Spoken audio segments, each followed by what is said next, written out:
Hello guys, இன்றைக்கி நம்ம சேனலில் என்ன ரெசிபி பார்க்க போகிறோன்னா சவுத் இண்டியன் பிரேக்ஃபாஸ்ட் வெண்பொங்கல் ரெசிபி தான் பார்க்க போகிறோம். அதுக்கு முன்னாடி சேனல் இன்னும் சப்ஸ்கிரைப் பண்ணலைன்னா சப்ஸ்கிரைப் பண்ணிக்கோங்க.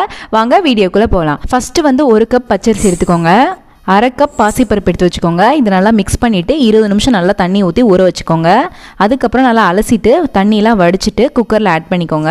அதுக்கப்புறம் 4 கப் தண்ணி ஆட் பண்ணிக்கோங்க. 1 டீஸ்பூன் கல்லுப்பு ஆட் பண்ணிக்கோங்க. 1/4 டீஸ்பூன் அளவுக்கு பெருங்காயத்தூள் ஆட் பண்ணிட்டு இப்போ இதை வந்து 3லேருந்து 4 விசில் வரைக்கும் நல்லா வேக வச்சு எடுத்துக்கலாம். இப்போ பார்த்தீங்கன்னா அரிசியும் பருப்பும் நல்லா வெந்து குழஞ்சிருச்சு. அரிசியும் பருப்பும் இந்த கன்சிஸ்டன்சியில் இருக்கும் போது எடுத்துக்கோங்க. ரொம்ப பருக்கையாக இருந்தால் நல்லா இருக்காது சாப்பிட்றதுக்கு. அதுக்கப்புறம் ஒரு பேனில் நெய் ஊற்றிட்டு முந்திரி பருப்பை நல்லா வறுத்து எடுத்துக்கலாம். அதுக்கப்புறம் அதே பேன்ல திரும்பி நெய் ஊத்திட்டு 1 டீஸ்பூன் மிளகு, 1/4 டீஸ்பூன் அளவுக்கு சீரகம், 1 பச்சை மிளகாய், 2 வரமிளகாய், கருவேப்பிலை இதெல்லாம் சேர்த்து நல்லா தாளிச்சு எடுத்துக்கோங்க. தாளிச்சுட்டு அதை அப்படியே ஆட் பண்ணிக்கோங்க. இப்போ இதை நல்லா மிக்ஸ் பண்ணி விட்டுக்கலாம். அவ்வளவுதான், ரொம்பவே ஈஸியான சிம்பிளான வெண்பொங்கல் ரெடி ஆயிருச்சு.